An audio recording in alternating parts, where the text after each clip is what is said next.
আজ আমি সকাল সকাল চলে এসেছি গ্রামের মাঠ। চারিদিকে শুধু সবুজের সমারোহ, আর সেই সবুজের মাঝখানে পুরো সোনালি হয়ে পেকে আছে ধানের শীষ। হ্যালো বন্ধুরা, তোমরা সবাই কেমন আছো? আল দিয়ে হেঁটে যাচ্ছিলাম, তো চোখে পড়ে গেল যে ধানগুলো কাটা হয়ে গেছে। তো সেইখানে শামুকখুলি পাখিগুলো বসে শামুক খাচ্ছিল, তো খুবই সুন্দর লাগছিল। তো তোমরা ভিউটা দেখতেই পাচ্ছ। তারপরে আমি কাছে যেতেই সব সারসগুলো উড়ে চলে গেল। তো এদিকে দেখো সূর্যটা উঠেছে, এদিকে সোনালি ধানও পেকে গেছে। সকাল হালকা ঠান্ডা হাওয়ায় শরীর মন দুটোই ফুরফুরে হয়ে উঠেছে। সূর্য তখন একটু একটু করে আকাশে উঠছে, আলোটা ঠিক যেন সোনার মতো ঝরে পড়ছে ধানের গায়ে। চারিদিকে দেখো হালকা হালকা কুয়াশা পড়েছে, তার মধ্যে একটা বগও উড়ে যাচ্ছে। তো এদিকে দেখো সোনালি ধানের উপরে শিশিরও পড়েছে, তো খুবই সুন্দর লাগছে। তারপরে আমি রাস্তা দিয়ে আবার চলে গেলাম মাঠের মাঝখানে।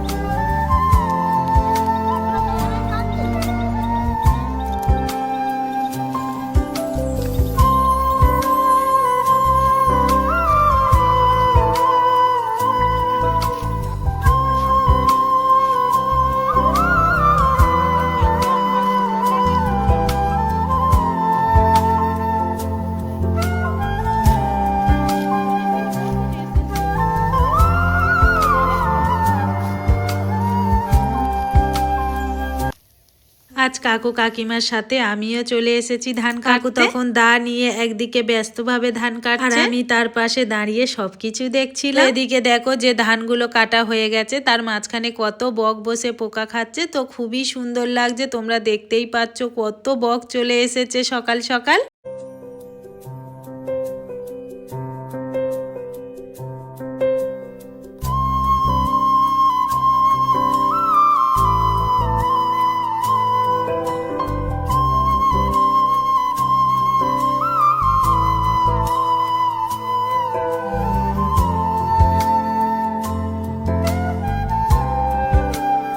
আর আমি পাশে দাঁড়িয়ে সবকিছু দেখছিলাম। আর এদিকে দেখো অনেক মাঠে ধান কাটা বাকি আছে, আর অনেক মাঠে ধান কাটা হয়ে গেছে। তারপরে আমিও আর দাঁড়িয়ে থাকতে পারলাম না, তারপরে কাস্তে নিয়েই আমি লেগে গেলাম ধান কাটতে।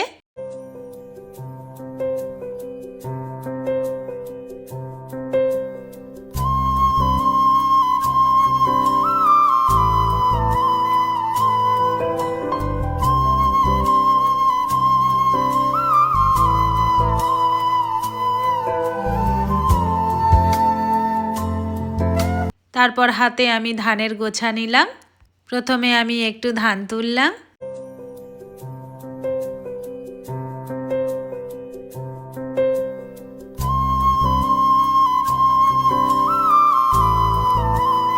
তারপরে আমি মাঠের মাঝখানের আল ধরে সামনের দিকে এগিয়ে যেতে লাগলাম। সামনে একটা কত বড় ঝিল রয়েছে, তো সেই ঝিলে চিংড়ি চাষ করা হয়। তো দেখো আমার তো খুবই ভালো লাগছিল ঝিলটা, তো আমি সেইখানেই বসে একটু জল নিয়ে ছুঁড়ছিলাম।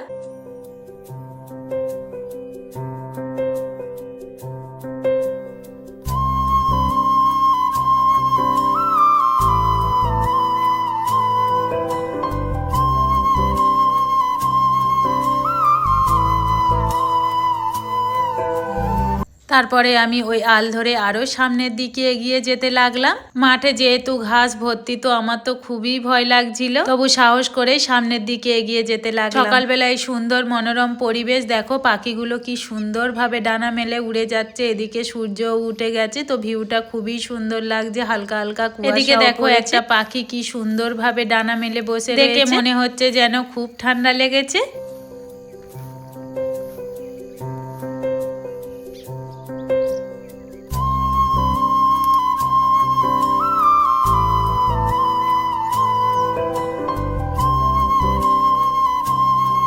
তারপর এদিকে দেখো একটা কি সুন্দর পাখি ডানা মেলে আকাশে উড়ে বেড়াচ্ছে।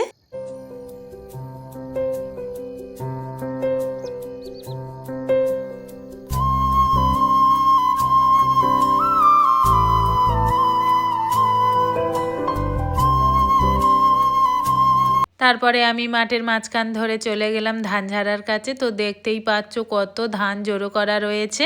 অনেকে আবার মেশিনেই ধান ঝাড়ে, তো আমি আগরের সাহায্যেই ধান ঝেড়ে নেব।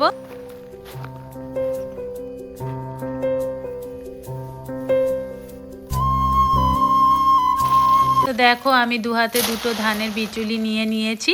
তো তারপরে আমি এই ধান দুটোকে এই আগরের সাহায্যে ঝেড়ে নিলাম। তো আমার তো খুবই ভালো লাগছিল, যেহেতু নিজের হাতেই ঝাড়তে পারছিলাম। ধান অনেকক্ষণ ধরেই ঝাড়তে হয় যাতে বিচুলিতে ধান না থাকে।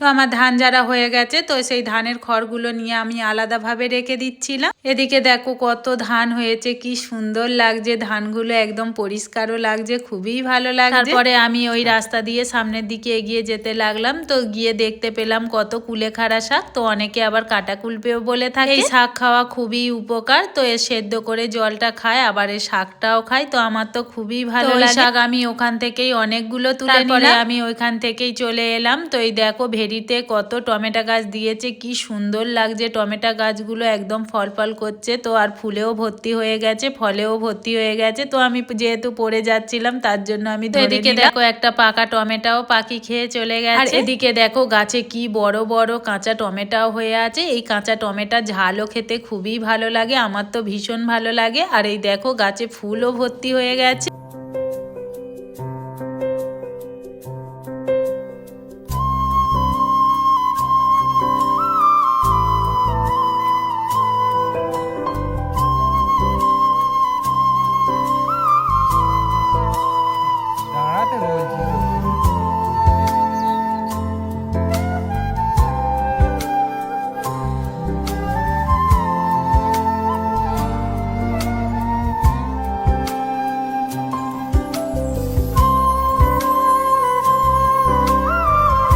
তো বন্ধুরা, আমার এই গ্রাম বাংলার পরিবেশে ধান কাটা থেকে ধান ঝাড়া পর্যন্ত আমার এই ভিডিওটি কেমন লাগলো প্লিজ অবশ্যই কমেন্ট করে জানিও। আর আমার এই ভিডিওটি ভালো লাগলে লাইক, কমেন্ট এবং চ্যানেলটিকে সাবস্ক্রাইব করতে ভুলবে না। আবার দেখা হচ্ছে অন্য কোনো নতুন ভিডিওতে। টাটা।